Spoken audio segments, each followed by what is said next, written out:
Hola, ¿cómo están? Bienvenidos al programa Latidos de Vida Más Allá del Cáncer.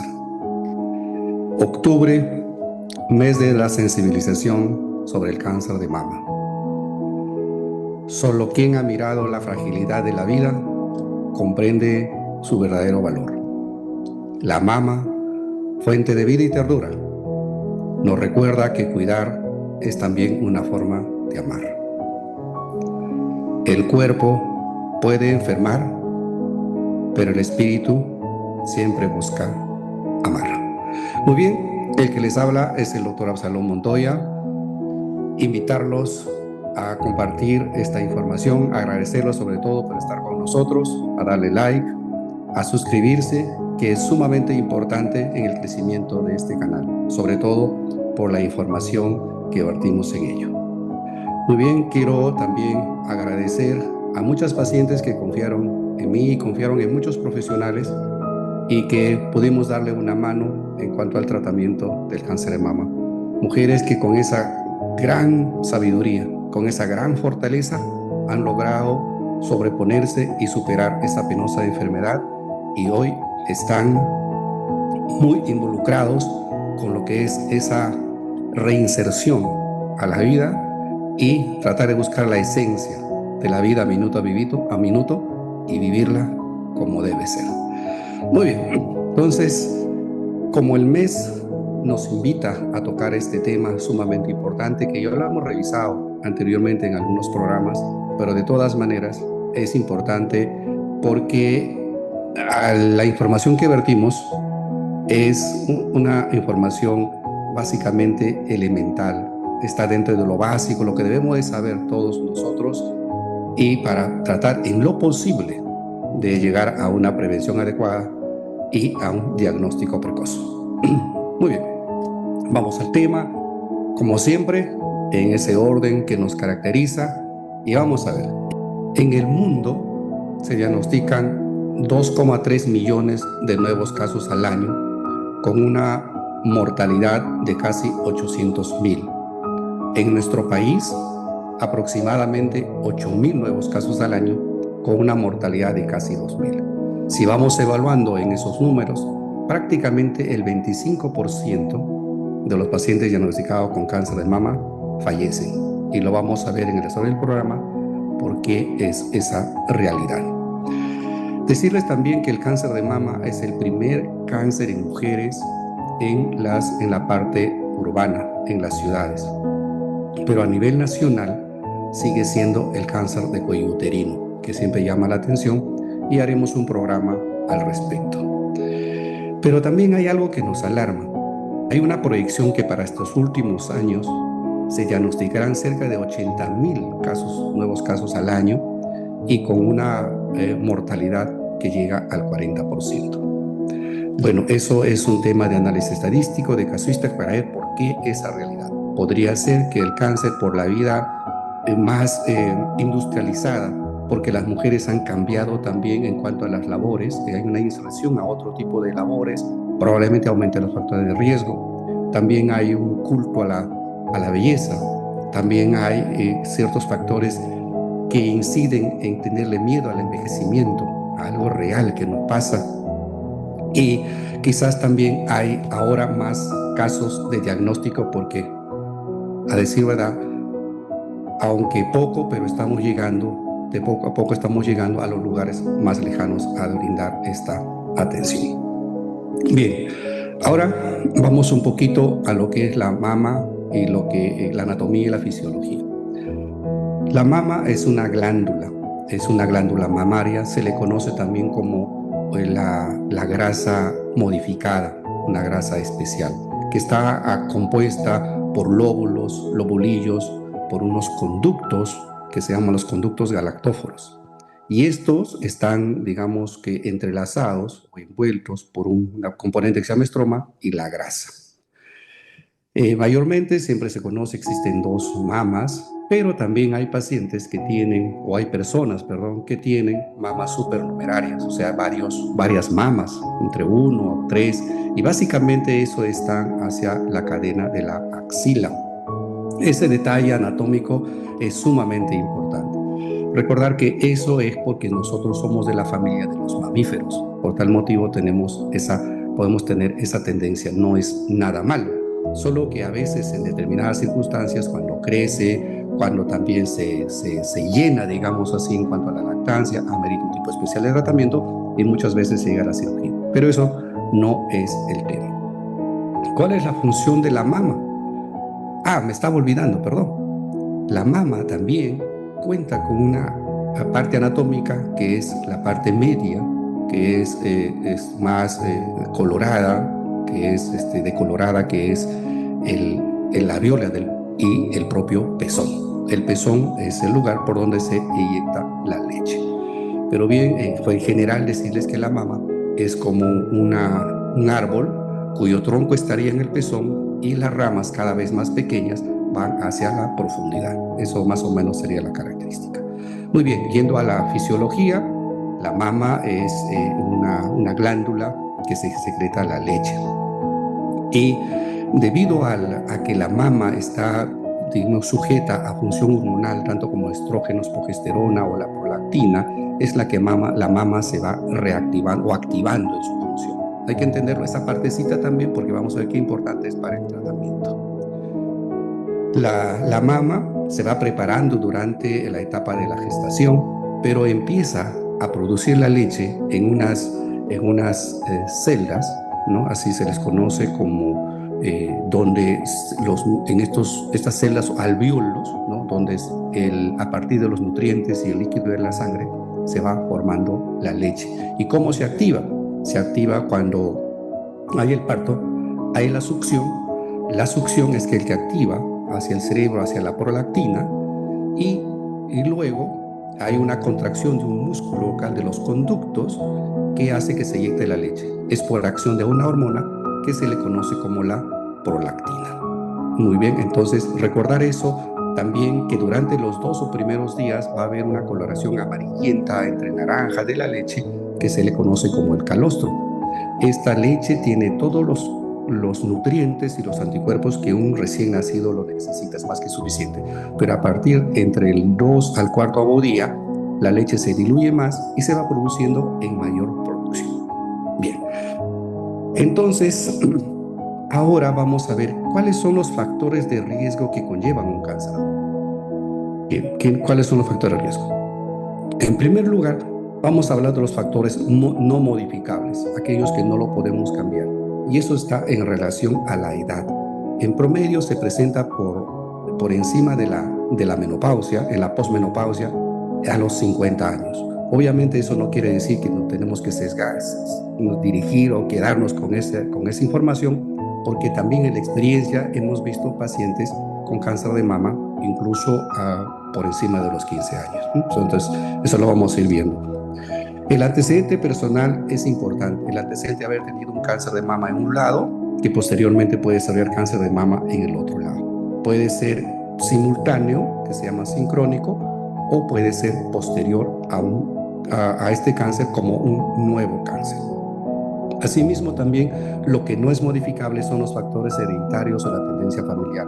Básicamente, los factores hereditarios están asociados a los genes que por ahí, supongo que algunas personas que lo han visto en algunos resultados, dice BRCA1, BRCA2, dice el PALB2, etcétera, ¿no? O sea, son asociados a los genes. Y eso también es bueno considerar en cuanto al pronóstico del tratamiento, que lo vemos después.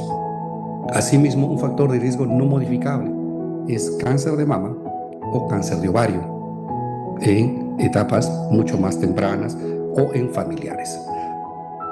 Hay un detalle también que está descrito, que es la radioterapia a la pared torácica en etapas jóvenes. Hay algunos tumores, que son los tumores embrionarios, que se recibe, que el tratamiento es la radiación cuando son mucho más jóvenes, ¿no? Y posteriormente puede generar secundariamente a un cáncer de mama. ¿Cuáles son los factores modificables? Los factores modificables es la obesidad. Hemos visto que en todos los cánceres, sedentarismo y obesidad son aquellos que causan el cáncer de mama. ¿Por tal motivo eso lo podemos cambiar? Sí, sobre todo en los pacientes posmenopáusicos. El consumo de alcohol también a considerarlo. Hay un detalle importante en cuanto a la terapia hormonal. Lo que se le conoce como la terapia sustitutiva, ¿no? Esto se da cuando los pacientes posmenopáusicos son muy sintomáticos, terapia de reemplazo hormonal, sintomáticos. Y previamente, haciendo ahí un pequeño paréntesis, les diría que si nosotros vamos a dar un tratamiento de terapia de reemplazo hormonal, tenemos que hacer los estudios que se llama de desfocalización. Hacer los estudios previos, por decir mamografías, ecografías, tomografías si es necesario, un despistaje completo de cáncer para iniciar el tratamiento. Muchas veces se hace a la ligera y eso es un acto, digamos, no malo, pero sonaría un poco irresponsable desde el punto de vista de la especialidad al que nosotros estamos conversando. Otro de los factores es la nuliparidad, el no tener hijos, o también la paridad tardía, o sea, la gestación tardía por encima de los 40 años, o la corta lactancia o la no lactancia. Porque recuerda que la lactancia materna, la producción de la leche y toda la fisiología es protector para el cáncer de mama.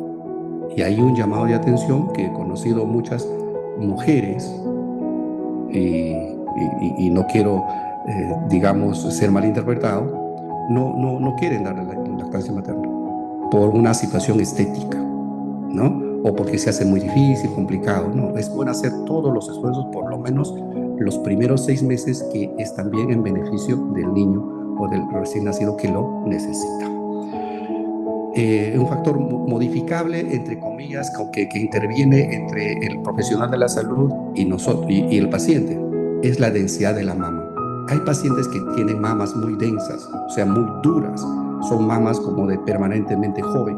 Entonces, estas mamas pueden disminuir la sensibilidad de los exámenes, tanto de la mamografía, ¿no?, o de otros exámenes. Por eso es necesario ampliar un poquito más en relación a antecedentes, o de repente, si la mamografía no es concluyente, hacer una ecografía complementaria, y si hay recursos, obviamente una resonancia magnética, ¿no?, para tratar digamos, de sortear ese inconveniente que se tiene con las mamas densas. Muy bien, tenemos entonces los factores de riesgo, tenemos la forma como modificar esos factores de riesgo, y entonces hablamos de prevención. ¿Cómo podemos prevenir? La prevención primaria obviamente está destinado a estos factores, ¿no? El sedentarismo, actividad física, tratar en lo posible de evitar el sobrepeso, hacerse los estudios para terapia de reemplazo hormonal y darle un tiempo necesario, no toda la vida, digamos así, y tener en los pacientes que tienen estos síndromes hereditarios o estos familiares con cáncer asociado a un gen, hacerle pues un adecuado estudio, un adecuado seguimiento, adecuada consejería, ¿no? O sea, en otras palabras, ser más finos en cuanto a la evaluación de los exámenes que necesitamos. Muy bien. Entonces, ¿cómo hacemos la prevención secundaria? Recordad que la prevención primaria es evitar los factores de riesgo, ¿no?, tratar en lo posible. Y la prevención secundaria es la detección precoz. Y ahí, dato importante, la mamografía es elemental, aunque a veces a algunas personas no les gusta porque obviamente es algo medio traumático, siempre me refieren que es doloroso, pero eso ya depende de los objetivos que vamos a hacer. También depende mucho del colega que tenga la paciencia para hacer el examen y de los objetivos que tenemos. A veces hay cosas en la vida que no es fácil, es muy complejo, es muy doloroso, pero hay que tomar decisiones. Y acá el objetivo es el diagnóstico precoz. Bien, recordar que la mamografía se puede hacer a partir de los 40 años y si las mamas son densas, completar con una ecografía. Lo estándar es a partir de los entre 40 y 50, pero siempre ese es el punto de quiebre, debido a la densidad de la mama. Siempre tenemos que completar con una ecografía. La autoexploración de la mama siempre se recomienda. Es bueno hacerlo, que los pacientes reciban una consejería de cómo hacerse el autoexamen de la mama para ver los cambios que se producen en la mama. Pero no es todo, es parte, porque hay todo un capítulo para aquellos que un poquito más conocen o se han integrado a los conceptos del cáncer de mama. Hay todo un capítulo de las lesiones no palpables de la mama. O sea, no hay que estar digamos, tranquilos, entre comillas, con solamente palparse la mama. Tiene que hacerse algunos estudios complementarios también para evitar este tipo de sesgo. Y en eso la mamografía juega un rol muy importante. ¿Por qué? Porque nos permite ver signos indirectos de malignidad. Uno de los más grandes signos son las microcalcificaciones, que son indicios indirectos de que podría haber un cáncer. Y ahí no hay tumor. O sea, en otras palabras, la ausencia de tumor no significa que no sea un cáncer. Bien, entonces, continuando con eso, la palpación debe ser también de la mama y de la axila. Recordar que puede ser en forma horaria para que no se nos escape alguno de los cuadrantes de la mama. Recordar también aquellos pacientes que tienen las mamas accesorias o las personas con mamas accesorias, también examinarse la mama accesoria, las otras mamas más pequeñitas que están alrededor. ¿Qué más nos correspondería como una prevención secundaria? Hacer programas de prevención, programas o campañas preventivas que nos permitan dar la información y hacer los estudios correspondientes, que es la mamografía. Bien, ahora la otra parte, signos y síntomas. ¿Qué cosas se presentan? Les decía al inicio que no necesariamente tiene que haber tumor, tenerlo muy en cuenta. Pero si hay un cáncer de mama que ya está en proceso, vamos a encontrar una masa. A veces se le conoce como masa, como tumor, como una bolita, como un nódulo, etc. Son sinónimos, pero al final sigue siendo una estructura extra que no debe existir en la mama, que hay que tenerlo mucho cuidado. Ahora, si esta bolita va creciendo o se mantiene firme o es dura y no duele, o retrae la piel o retrae el pezón, ahí son signos indirectos de un cáncer de mama.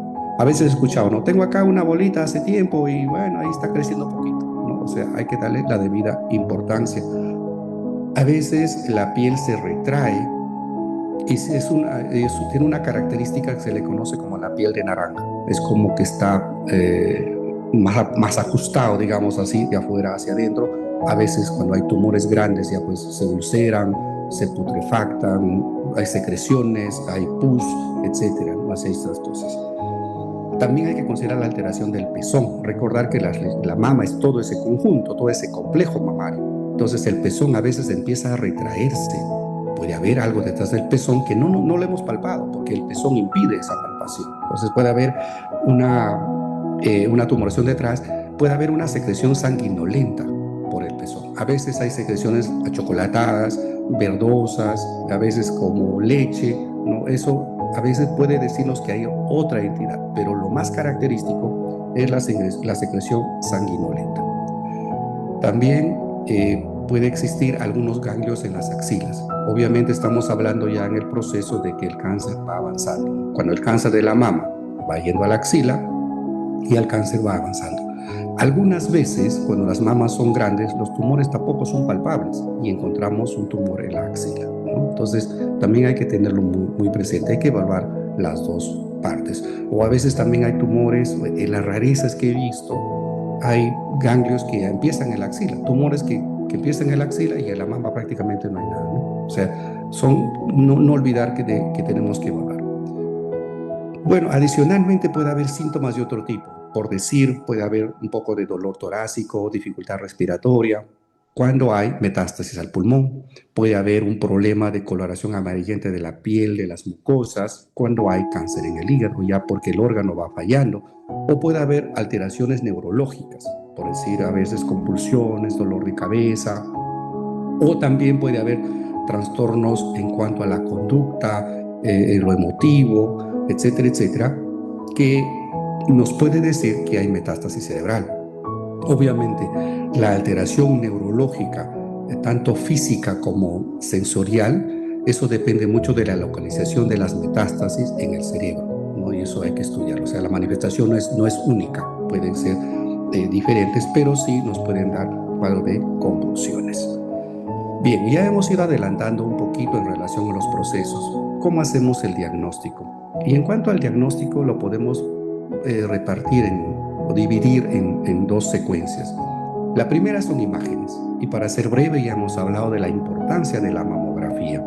La mamografía que nos puede dar signos indirectos con las microcalcificaciones, o también nos puede dar la presencia de un tumor y complementarlo con una ecografía. Es elemental.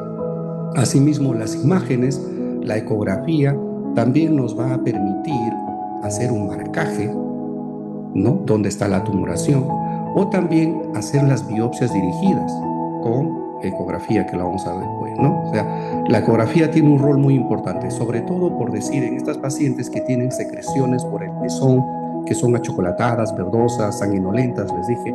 También la mamografía nos va a decir qué parte del conducto está alterado, o si hay una lesión en el conducto, y qué conducto es al rayo del marcaje, nos da al rayo como las agujas del reloj. Entonces la ecografía es elemental, pero hecho por un radiólogo, oncólogo entrenado.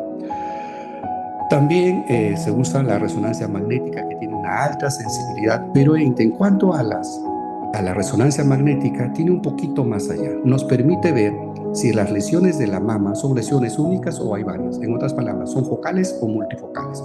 También nos permite valorar, digamos, si es posible optar por un tratamiento conservador, que lo vamos a ver después, ¿no? O sea, para la reconstrucción. Para eso nos permite la resonancia. Y por otro lado, también en el proceso de la resonancia, no en el diagnóstico, sino ya en el seguimiento, nos permite ver la respuesta a los tratamientos. Respuesta al tratamiento de la quimioterapia, por decir, se da antes, que se llama la quimioterapia neoadyuvante. Para eso nos permite, es importante la resonancia. Y en cuanto a procedimientos, ya lo hemos dicho, se puede hacer una biopsia dirigida por la ecografía. Se marca y se hace una biopsia dirigida. No tenerle miedo a la biopsia. Recordarles siempre que el diagnóstico de un cáncer de mama o de cualquier otro tipo de cáncer se hace por patología.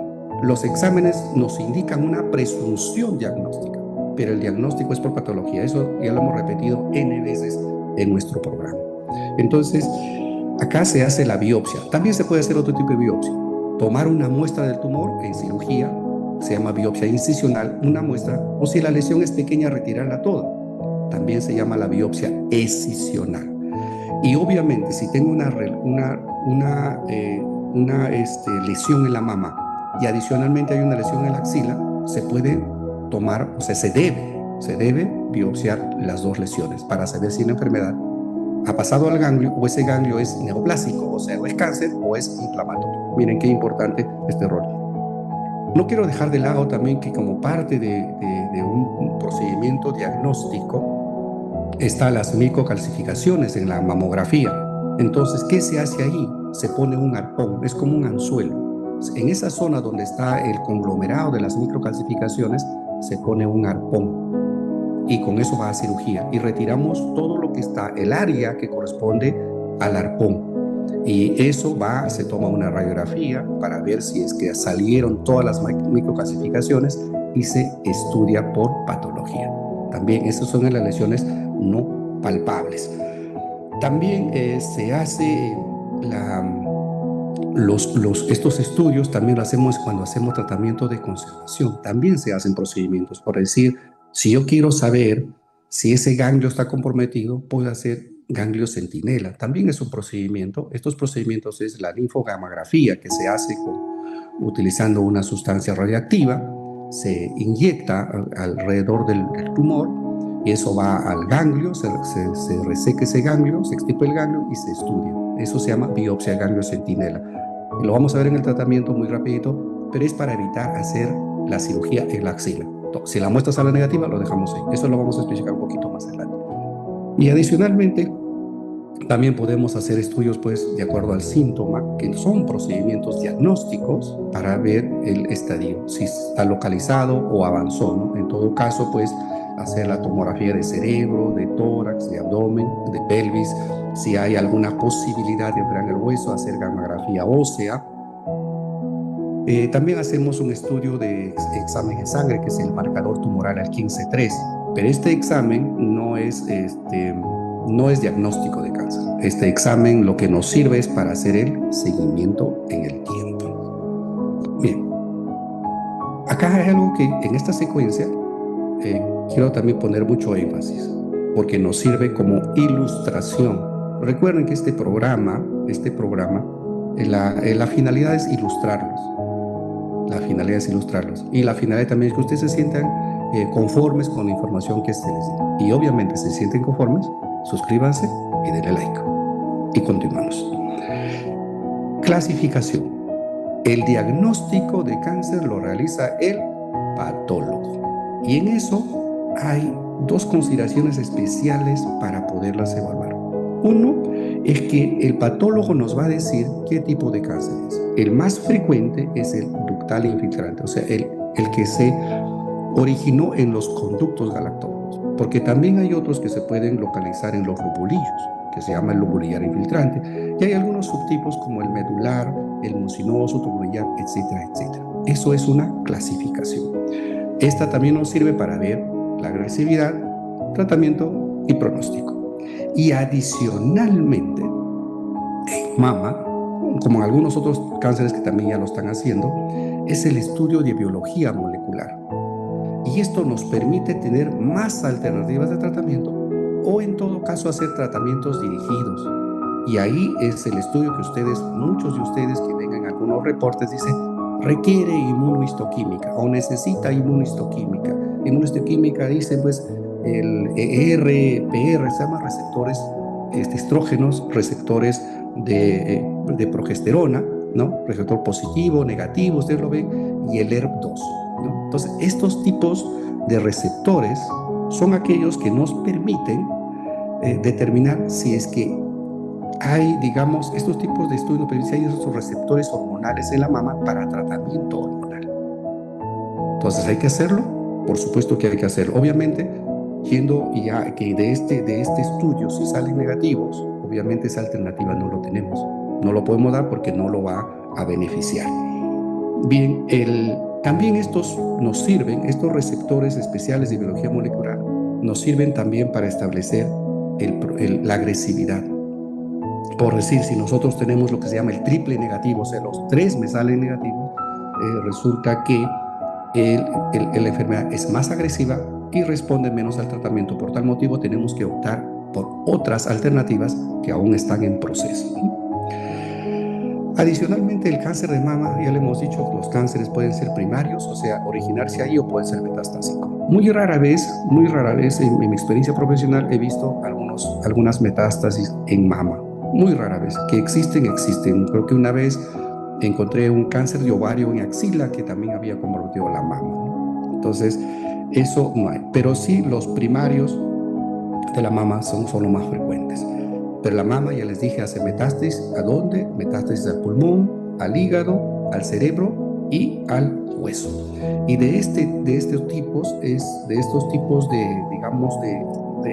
de lo que hacemos nosotros, el estudio molecular. Primero, el estudio general, histológico. El estudio molecular. Las imágenes, vamos a determinar un esquema de tratamiento. Entonces, también adicionalmente a esto, al hacer estos exámenes de mamografía, tomografía, etcétera, etcétera, nos permite determinar los estadios clínicos. Recuerden que el estadio 1 es cuando está muy in situ o está localizado, y luego va avanzando hasta el 4, que es metástasis. En cuanto a mama, esto también es sumamente valioso, porque en mama, en los estadios clínicos, valoramos ¿qué? Tamaño tumoral, compromiso ganglionar en la axila y a otros órganos. Y de ese tamaño que es fundamental, de esos números de ganglios que es fundamental, o de la metástasis, es que vamos a determinar el tratamiento. Y el tratamiento en cáncer de mama, como siempre en todos los cánceres, ya vamos avanzando, no los quiero cansar tampoco. El tratamiento va a depender del estadio clínico. Al inicio, vamos a ver, en casos localizados, el tratamiento es con cirugía. Y la cirugía, hay dos conceptos elementales que tenemos que evaluar, ¿no? Dos conceptos muy básicos. Ahora está en boga lo que se llama la oncoplástica, ¿no? La oncoplástica. ¿Qué significa eso? Conservar la mama y hacer la cirugía reconstructiva, ya sea en ese momento o diferirla. Pero recordad también que la cirugía reconstructiva también tiene que ser simétrico. A veces el operar una mama implica operar la otra mama, ¿no? Entonces, en cirugía de conservación hay ciertos criterios que hay que tenerlo muy, muy presente, ¿no? Por decir, uno de los conceptos básicos que nosotros manejamos en cirugía de conservación. ¿Qué significa conservación para empezar? Conservación es tratar en lo posible de conservar, valga la redundancia, de tejido mamario, en lo posible, para conservar la mama y que sea estética, ¿no? Y ahí tiene que haber una información sumamente importante en relación al médico y al paciente. ¿Por qué? Porque si las condiciones no lo permiten, no lo puedes hacer. Pero hay pacientes que insisten y persisten que se haga. Hay pacientes que aún teniendo la posibilidad de hacerse un tratamiento conservador, optan por hacerse una radical. ¿Por qué? Porque tienen el miedo a que en el tejido remanente que queda pueda desarrollar un nuevo cáncer. O sea, no están conformes. No, dicen, probablemente ha quedado por ahí algo y es peligroso. Entonces, eso es una situación que hay que verlo de forma muy clara, precisa y concisa. Algunas características para hacer cirugía de conservación. En primer lugar, tiene que ser un solo tumor, de preferencia menos de 5 centímetros. Y también de preferencia es que no haya recibido radioterapia en esa zona. Pero también tiene que haber una proporcionalidad en el tamaño de la mama y el tamaño del tumor. Porque si tenemos una mama pequeña con un tumor grande, no lo podemos, de 5 centímetros no lo podemos hacer. La desproporcionalidad. Por otro lado, también tenemos que evaluar si es que, por decir, dónde está localizado el tumor. Si la localización del tumor es posterior y no nos asegura, no nos asegura el margen, que es la seguridad oncológica, el margen quirúrgico que esté libre, porque el músculo está ahí, tampoco no se puede hacer cirugía de conservación, ¿no? Ahora las tendencias cambian porque se da quimioterapia neoadyuvante, luego se reduce el tumor y se puede optar por la cirugía de conservación. Por supuesto que se puede hacer en algunos pacientes con esa particularidad. Y otro también que lo más importante es que no se trate de un cáncer avanzado, un cáncer inflamatorio o que no haya mutaciones genéticas. Porque en aquellas personas que hay mutaciones genéticas, el cáncer, la posibilidad de recurrencia en la misma mama o contralateral, la recurrencia es bastante grande.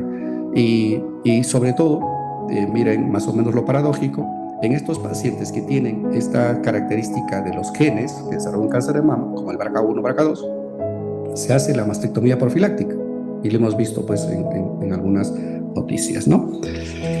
Bien, ¿qué es lo que podemos hacer como tratamiento también quirúrgico? Que básicamente yo un poquito más me inclino a eso, que es la mastectomía radical. O sea, hay ciertas características también cuando el tumor mide más de 5 centímetros, cuando la lesión es multifocal, cuando hay compromiso ganglionar, cuando a veces no puede ir radioterapia previa, cuando se trata de un cáncer inflamatorio, cuando hay recurrencia del tumor, etc. Hay ciertas características que nos llevan a una mastectomía radical. ¿Qué significa eso? Retirar la mama por completo y también los ganglios. Se llama la mastectomía radical modificada con disección radical de axila. Eso es el nombre. En otras palabras, mama y ganglios de la axila.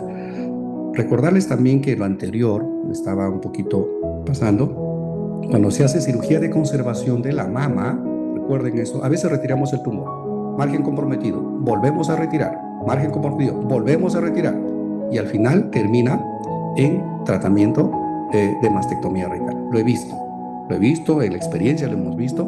También se hace el ganglio centinela. El ganglio centinela, que los dije al inicio, es identificar el ganglio, lo estudiamos, y si es negativo, pues no sacamos los ganglios. Si es positivo, retiramos los ganglios, ¿no? Entonces, eso es bueno tenerlo como consideración. Pero regresando nuevamente a la mastectomía radical modificada, en cuanto a la reconstrucción que es, digamos, la preocupación de muchas mujeres, que es lógico, que están en un derecho, ¿no? Que es algo, es un sentir que se preocupa. Entonces, habitualmente se puede hacer una reconstrucción como una prótesis en el mismo acto operatorio. Retiramos la mama, ponemos el expansor y luego la prótesis. Pero también se puede diferir.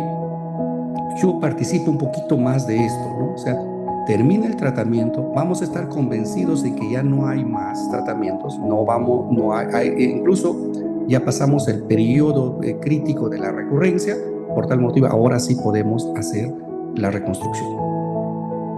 Bien, otro de los métodos para reconstruir la mama es utilizando el mismo tejido. Es el tejido que está por debajo del ombligo, el remanente que tenemos. Eso es una cirugía especial que se sube y se coloca en el lecho de la mama. Luego del cual es todo un proceso para darle la estética necesaria.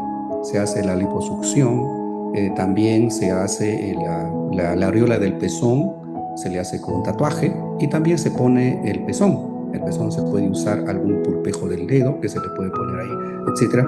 Pero también tiene que ir acompañado de la mama contralateral. Se llama plastía de la mama para que quede simétrico. También es una alternativa que es muy buena. Lo beneficioso de todo eso es que el mismo tejido, es el mismo tejido y a veces, en relación a los años, ¿no? Se ve mucho mejor, digamos así, ¿no? Bien, también decirles que en los tratamientos de la cirugía se utiliza la quimioterapia. La quimioterapia puede ser antes de la cirugía o puede ser después de la cirugía. Por ejemplo, si nosotros tenemos una enfermedad avanzada, le damos la quimioterapia primero, evaluamos a partir del tercer curso y si es que la tumoración ha reducido considerablemente o no hay tumor, va a cirugía y luego va a quimioterapia para completar el esquema que le corresponde y luego radioterapia, por decir, ¿no? Entonces, todos estos factores lo vamos personalizando, ya lo hemos dicho. También puede haber un caso, por decir que es un cáncer avanzado, que le damos quimioterapia, no va bien con los tratamientos iniciales, completamos el tratamiento, si es que no responde se cambia de línea de quimioterapia, o si responde ahí se opera y luego va a radioterapia. A veces puede optar por quimioterapia, radioterapia, cirugía, o a veces también se puede, después de la cirugía, pues se puede optar por quimioterapia porque hay factores de riesgo que son de recurrencia. Un ejemplo, que un ganglio sea comprometido, a pesar que no hay enfermedad tumoral, pero puede regresar, va a quimioterapia y radioterapia. Un punto importante ahí a considerar también es el estudio que les hablaba previamente de los marcadores o de la inmunistoquímica de los receptores hormonales. Si los receptores son positivos, los estudios nos dan, tenemos una alternativa más. Incluso que ya se puede obviar la quimioterapia, se puede obviar la radioterapia y continúa con hormonoterapia. Y en esta hormonoterapia hay dos formas también de tratarlo. Uno es obviamente utilizando los medicamentos como tal, anastrozol, por decir, ¿no? Que se usa mucho, ¿no? Pero también hay otro tipo de tratamiento que es retirarle los ovarios, entendiendo que los ovarios son aquellos órganos que producen las hormonas. Eso se llama el bloqueo ovárico o bloqueo quirúrgico. ¿No? Eso lo hacemos muy constantemente en estos pacientes en el instituto por laparoscopía, ¿no? O sea, como parte complementario al tratamiento del cáncer de mama. Y no hay que tenerle miedo porque el objetivo debe cumplirse. Ahí también un paréntesis que adicionalmente es que nosotros vemos que muchas pacientes tienen miedo, ¿no? Hay que tener miedo a la enfermedad, más no a los tratamientos. Hay que hacer los esfuerzos, que ya lo hemos dicho desde el inicio, y el objetivo justamente es controlar la enfermedad retirando los ovarios. ¿Cuál es el objetivo? Llevarle a una menopausia precoz porque ya no va a haber esa función hormonal por el ovario. Obviamente que algunas hormonas todavía se siguen produciendo en la glándula suprarrenal que está por encima del riñón o en la grasa. La otra alternativa también cuando se estudian estos tipos de tumores, ahora que se estudian pues los genes, es aperturar a otros tipos de tratamientos innovadores, son tratamientos complementarios dentro de los avances de los tratamientos. Y en eso están el usar los anticuerpos como fármacos conjugados, por decir, uno de estos es el trastuzumab, por decir, también la inmunoterapia es una excelente alternativa, las terapias dirigidas también, y el otro es la medicina de precisión. Así estamos con estos tratamientos que la idea es llegar directamente al tumor. Esto ya con los estudios moleculares o con los estudios genéticos, como les dije, nuestros pacientes que tienen esto, el BRCA1, el BRCA2, etcétera. Entonces, mira que cuánto vamos avanzando. Entonces, en general, y después de eso, no olvidar también que tenemos el acceso a la radioterapia. Eso, pero todo es, digamos, secuencial, ¿no? Tenemos el acceso a la radioterapia. Y si por decir tenemos un cáncer avanzado, he visto mucho por decir como parte del esquema que podemos, si hay metástasis ósea, podemos irradiar la parte de la metástasis. Obviamente hay ciertas condiciones que las lesiones estén localizadas, que sean en menos de 3 lesiones, etcétera. Se puede, sobre todo por decir, cuando hay metástasis ósea a nivel de la columna lumbar para evitar el compromiso neurológico, o también cuando hay metástasis cerebral, también se irradia todo el cerebro para, digamos, de una manera complementar los tratamientos que le vamos dejando. O sea, alternativas hay muchas. La situación es tenernos al alcance y por otro aceptar los tratamientos que se nos proponen. Muchas veces no pasa eso, ¿no? Y esto nos lleva pues a errores en los tratamientos. Recordar siempre que los tratamientos tienen que estar en relación a lo que el paciente necesita, lo que la enfermedad, digamos, le condiciona. No es una decisión del mismo paciente, tampoco no es, digamos, como que yo quiero hacer esto. No, es yo debo hacer esto, porque la condición de la enfermedad dice que debo hacer esto. Y ahí, lo de la vez pasada lo dije cuando hablé de cáncer de ovario, tiene que haber un nivel de autoridad en el médico. O sea, esto es lo que te corresponde y esto es lo que tenemos que hacer. No podemos errar, digamos, como decía mi maestro, cuando uno piensa con el corazón se equivoca. En estos casos hay que ser sumamente racionales y llegar a ese entendimiento, porque la finalidad es salvarles la vida. Bien, ¿qué hace que nosotros, digamos, factores que, digamos, tengamos un buen pronóstico? Un buen pronóstico va a depender, obviamente, del diagnóstico, como lo hemos dicho, va a depender también del tipo. El menos malo es mucho mejor. Va a depender también de esos estudios que nos permitan dar un tratamiento adicional, un tratamiento complementario y que haya respuesta al tratamiento. En estadios iniciales el pronóstico es muy bueno el pronóstico, pero obviamente en estadios avanzados, en estadios metastásicos, el pronóstico no es tan bueno, pero se mejora la sobrevida. O sea, un paciente puede vivir más tiempo, incluso con su enfermedad, pero recibiendo el tratamiento. Lo bueno de todo que en cáncer de mama es que si existe una recurrencia, seguimos con quimioterapia. Si ese tumor es operable, operamos. O sea, alternativas hay muchas, en el tiempo incluso, no como otras enfermedades que una vez que recurre, prácticamente no podemos hacer mucho, ¿no? Ahora, en relación a esto, y rapidito para no aburrirlos y cansarlos, ¿qué secuelas físicas nos deja? Han visto ustedes que cuando se opera de la mama, el brazo puede hincharse, puede hacerse más gordito, ¿no? Se llama el linfedema, producto ya sea por la disección axilar, o sea, por lo que retiramos los ganglios, o también por la radioterapia. En este caso, fisioterapia, porque también tiene dolor, ¿no? Hay dolor en el brazo, dolor en la espalda, dolor en la axila, ¿no? Y eso se puede hacer, se hace terapia y mejora mucho. Pero también la otra secuela física son las alteraciones estéticas, que ya lo conversamos. La alternativa está en relación a hacer la cirugía reconstructiva, cualquiera que sea, ¿no? Por prótesis o con propio tejido. Y algunos efectos también de la radiación, como la quemadura de la piel, que se llama la radioepitelitis, o la fibrosis, que duele esa zona, pierde la elasticidad, o también productos de la quimioterapia, ¿no? Lo más sonado es la neuropatía periférica, ¿no? Aquellos que se sienten como adormecimiento, como hormigueo en la punta de los dedos de las manos, de los pies, es como secuela. Y adicionalmente, pues las secuelas que quedan como secuelas emocionales en el sentido del miedo, la angustia, el temor, como en todos los cánceres hay esa secuela, ¿no? Miedo a la recurrencia e incluso miedo a los tratamientos en sí, ¿no? Pero dice que cuando se cumplen objetivos tenemos que tratar lo posible de sobrepasarlo. Otro interesante también es a veces este deterioro de la autoestima. No se sienten tan bien por esa desfiguración, por la ausencia, se sienten mutiladas de un órgano. Siempre he dicho, ¿no? Nos pueden mutilar un órgano, pero no nos pueden mutilar el alma. Y ahí es donde intervenimos un equipo multidisciplinario con participación, colaboración de la familia para tratar en lo posible de superar esa situación. Bien, ahora que hay mucho por hacer, por supuesto. ¿Qué nos lleva a un diagnóstico tardío?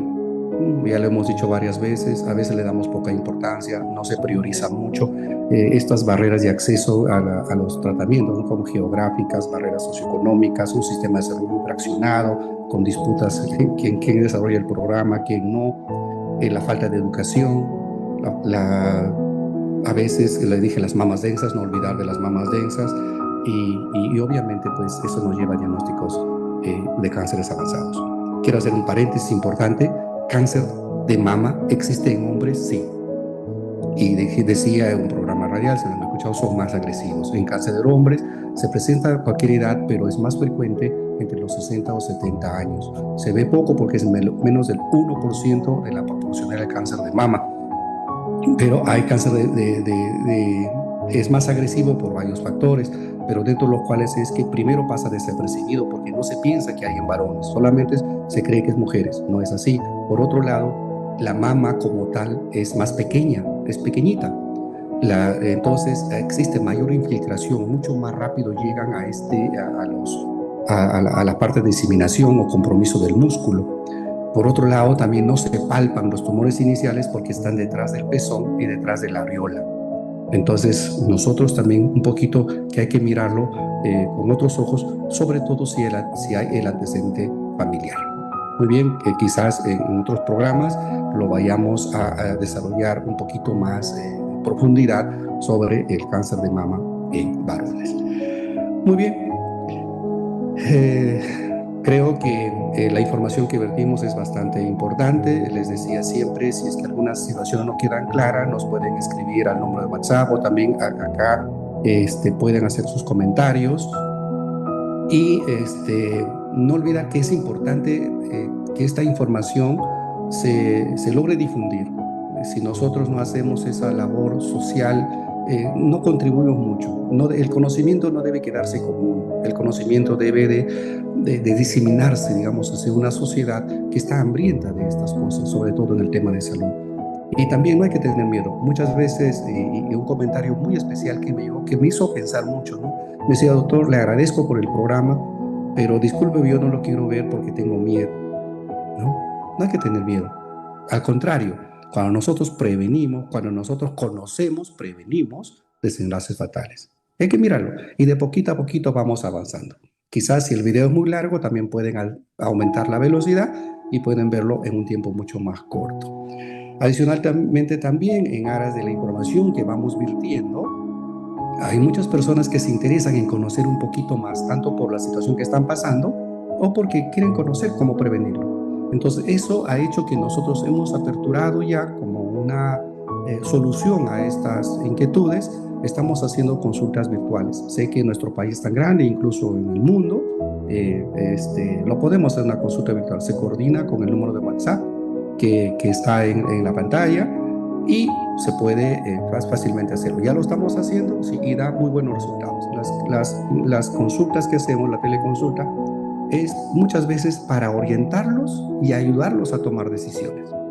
No significa que yo lo voy a hacer, no. Lo hacemos todos en conjunto, llegamos a un acuerdo y he visto que hay muy buenos resultados en relación a cómo estamos avanzando. Y eso rompe las barreras de la distancia, rompe las barreras de los accesos geográficos y también rompe las barreras de esta diversificación o esta barrera que tenemos en el sector salud, ¿no?